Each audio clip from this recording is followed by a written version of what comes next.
Hi friends, welcome back. तो चलिए आज हम बात करने वाले हैं इरेडा के बारे में। तो सबसे पहले technical analysis and fundamental analysis इसकी करने से पहले हम यहाँ पे देख लेंगे कि कंपनी का बिजनेस एक्चुअल में है क्या, और उसके बाद में हम जान लेंगे कि ये स्टॉक लॉन्ग टर्म के लिए कैसा है, इसमें बने रहना है या एग्जिट करना है, खरीदना है, बेचना है, क्या इसका हम पूरा डिस्कशन यहाँ पे करेंगे। ठीक है, तो सबसे पहले जान लेते हैं कि कंपनी का बिजनेस एक्चुअल में है क्या।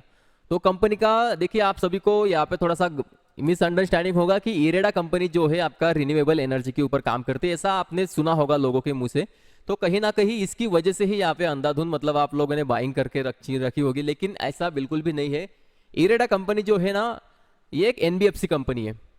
एनबीएफसी कंपनी है, ये क्या करती है, जो भी रिन्यूएबल एनर्जी के ऊपर जो भी प्रोजेक्ट्स आ रहे हैं ना, तो वो प्रोजेक्ट्स को ये फाइनेंस करती है, स्पेशली गवर्नमेंट्स को। ठीक है, तो कहीं ना कहीं ये एनबीएफसी कंपनी है, फाइनेंस से रिलेटेड कंपनी है। ठीक है, नॉन बैंकिंग फाइनेंशियल कॉर्पोरेशन।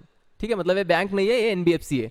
तो ये आपको क्लियर हो गया यहाँ पे कि ये रियल में कोई अपना रिन्यूएबल एनर्जी मैन्युफैक्चर नहीं करता, या फिर इनका खुद का कोई ऐसा प्लांट वगैरह नहीं जहाँ पे रिन्यूएबल एनर्जी क्रिएट्स करते हो। ये बस क्या करते हैं, एक फाइनेंशियल कंपनी है, और ये क्या करती है, जो भी न्यू प्रोजेक्ट्स आते हैं तो उनको डेवलपमेंट के लिए जो भी यहाँ पे फाइनेंस की जरूरत पड़ती है, तो ये लोग यहाँ पे फाइनेंशियल सपोर्ट प्रोवाइड करते हैं। ठीक है, ये गवर्नमेंट को भी लोन प्रोवाइड करते हैं, और बाकी जो भी रिन्यूएबल एनर्जी के सेक्टर में जो भी वर्क करते हैं, तो उन सबको इस तरीके की एनबीएफसी फाइनेंशियल सर्विस ये प्रोवाइड करते हैं।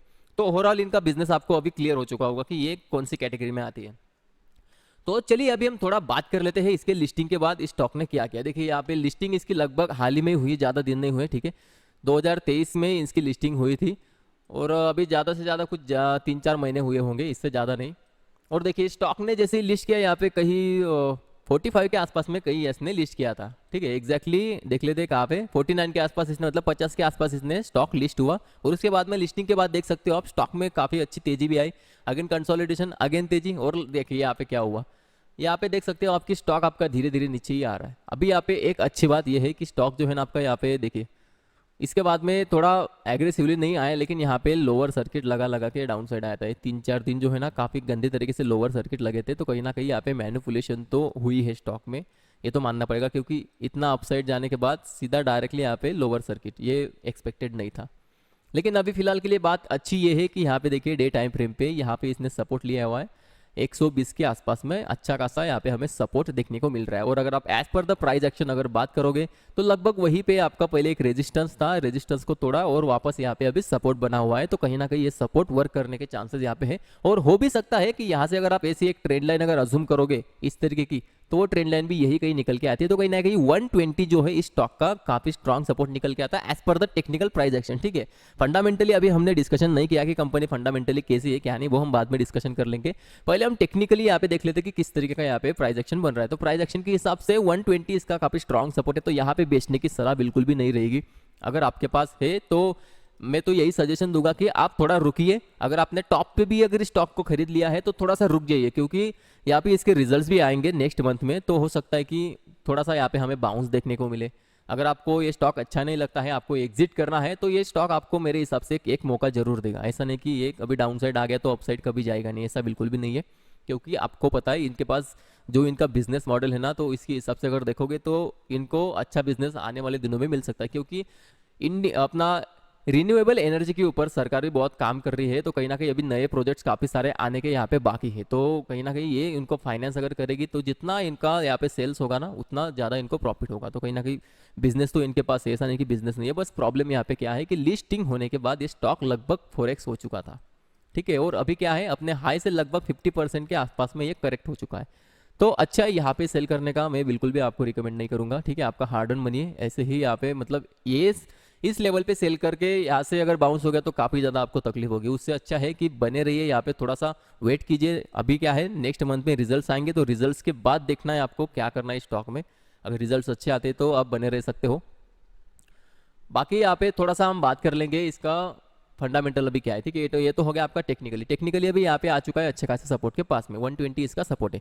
अगर ये 120 सपोर्ट अगर ब्रेक होता है तो नेक्स्ट सपोर्ट कहाँ पे आता है, तो वो है आपका 106 के आसपास में, देख सकते हो आप। 106 से लेके 107 के बीच में इसका एक सपोर्ट निकल के आता है। उसके बाद में नेक्स्ट सपोर्ट आपका आता है 95 96। तो मल्टीपल सपोर्ट नीचे की तरफ है अभी भी, तो यहाँ पे आपको ज़्यादा डरने की बात नहीं है मेरे हिसाब से। तो ऐसे एक बाउंस स्टॉक कर सकता है। चलिए अभी थोड़ा बात कर लेते हैं इसका फाइनेंशियल का।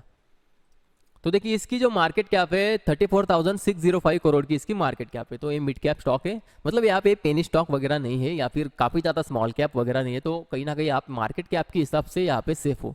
तो कंपनी का अगर कुछ लॉस भी होता है तो कंपनी उसको मैनेज भी कर सकती है आगे आने वाले दिनों में कुछ डेवलपमेंट वगैरह करके। तो यहाँ पे आप यहाँ पे सेफ हो, ठीक है। बाकी स्टॉक का पी देख सकते हो आप, 40 का पी है। तो थोड़ा सा यहाँ पे स्लाइटली थोड़ा सा ओवरबॉट दिखा रहा है, लेकिन इतना ज़्यादा अभी भी नहीं है, थोड़ा बहुत यहाँ पे दिखा रहा है। रिटर्न ऑन कैपिटल एम्प्लॉयड 8.17 और रिटर्न ऑन इक्विटी 15.4। तो अच्छा है, ठीक ठाक है, ठीक है, उतना बुरा यहाँ पे नहीं बोल सकते, एवरेज है, अच्छा है। उसके बाद में यहाँ पे देखिए डिविडेंड तो अभी दिया नहीं, अभी देखते हैं। डिविडेंड तो अभी 0 ही दिखा रहा है। फेस वैल्यू इसका 10 का है। तो मतलब क्या है, फेस जिसका भी फेस वैल्यू जितना ज़्यादा रहता है ना उतना उसके स्प्लिट होने के चांसेस ज़्यादा रहते हैं। मतलब आने वाले दिनों में ये स्टॉक स्प्लिट भी हो सकता है, मतलब एक शेयर के 10 शेयर भी इसको मिल सकते हैं और प्राइस भी उसके अकॉर्डिंगली मैनेज हो जाता है। तो ये हो गया। फंडामेंटली मुझे इतनी दिक्कत यहाँ पे नहीं दिख रही। दिक्कत बस यही है कि स्टॉक में मैनिपुलेशन हुई है शायद मेरे हिसाब से, कि लिस्टिंग के बाद काफ़ी ज़्यादा इसको मैनिपुलेट किया गया, काफ़ी ज़्यादा अपसाइड लेके गए। बस यही है कि ये ओवरबॉट जोन में है। इसको अगर थोड़ा सा टाइम दोगे तो आई थिंक ये जो ना थोड़ा अगर टाइम दोगे ना तो ये इसका हाई भी ये ब्रेक कर देगा। इसकी भी प्रोबेबिलिटी, ऐसा नहीं कि ये स्टॉक खत्म हो गया पूरा, बस क्या है इसको टाइम देना चाहिए, क्योंकि कम टाइम में इसने लगभग 4 गुना हो चुका है, ठीक है। ये बात ध्यान रखना आपको, काफ़ी कम टाइम में 4 गुना हो चुका है, इसलिए थोड़ा सा यहाँ पे ना आपको इस स्टॉक को टाइम देना पड़ेगा। तो आपका काफ़ी ज़्यादा पेशेंस ये स्टॉक चेक कर सकता है।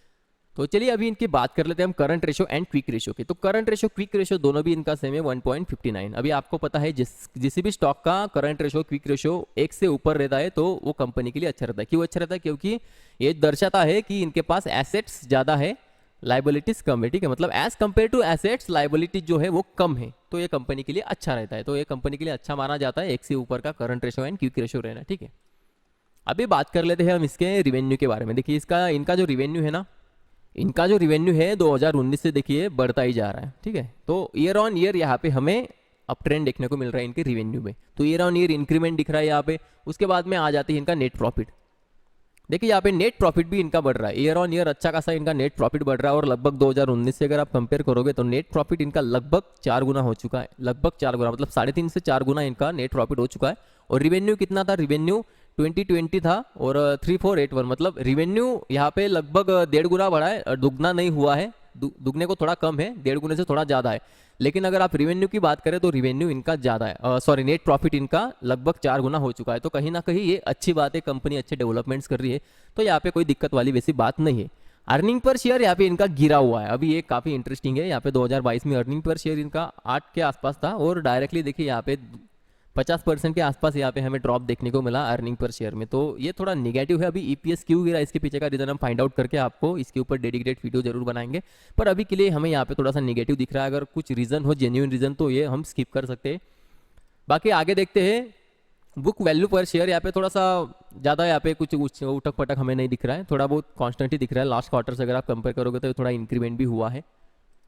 बाकी बात कर लेते हैं यहाँ पे return on equity. Return on equity उनका एवरी ईयर बढ़ रहा है, तो अच्छी बात है, रिटर्न ऑन इक्विटी बढ़ना अच्छी बात है। अभी देखिए डेप्ट टू इक्विटी, ये कंपनी ने क्या किया था, इनके ऊपर 2020 में अच्छा खासा डेप्ट था, डेप्ट इन्होंने काफ़ी कम कर लिया 2022 तक। फिर उसके बाद में यहाँ पे देखिए अगेन डेप्थ बढ़ा इनका, तो चलता ही रहता है, ठीक है। डेप्थ तो हर कंपनी के ऊपर रहता है, कभी कम होगा कभी ज़्यादा होगा। तो आई होप आगे आने वाले दिनों में ये थोड़ा इसको लिमिट में रखे तो अच्छा हो जाएगा। तो अभी के लिए अगर बात करोगे तो फाइनेंशियल में मुझे उतनी कोई दिक्कत यहाँ पे नहीं दिख रही, बस ईपीएस में जो ड्रॉप आया हुआ है वो थोड़ा दिक्कत देने वाली बात है। अभी देख लेते हैं इसकी शेयर होल्डिंग पैटर्न को। तो यहाँ पे देख सकते हो आप, प्रमोटर के पास लगभग 75% की होल्डिंग है, तो ये अच्छा है। प्रमोटर के पास जितना स्टॉक अच्छा रहे, जितना होल्डिंग रहे प्रमोटर के पास, उतना स्टॉक के लिए अच्छा रहता है। अभी बात कर लेते हैं यहाँ पे एफआईएस के पास कितनी होल्डिंग है। तो एफआईएस के पास है 1.88%, डीआईएस के पास है 4.37 और पब्लिक के पास है इसका 18.75। तो कहीं ना कहीं पब्लिक के पास ज़्यादा है, एफआईएस डीआईएस के पास ये स्टॉक कम है।